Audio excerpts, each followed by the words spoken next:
Asbestos is one hazard that we've known about for some time. You're looking at an example of a clean asbestos plant with workers properly protected from the dust. Now, mind you, it wasn't this way in the past, and I'm sorry to say it still isn't this way in some asbestos operations, both large and small around the country. I started out in the saw room as a knob catcher, and I worked in the saw room for approximately a month.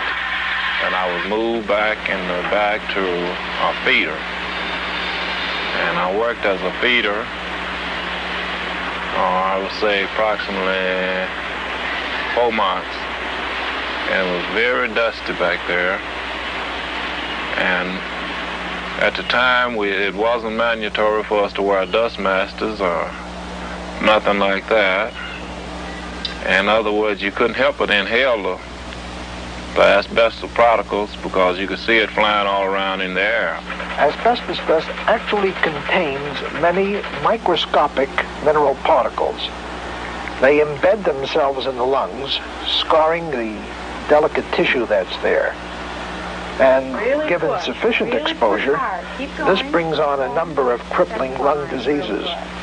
Okay, now we're going to do one more for Coupled with smoking, exposure to asbestos dramatically increases a worker's chance of developing lung cancer.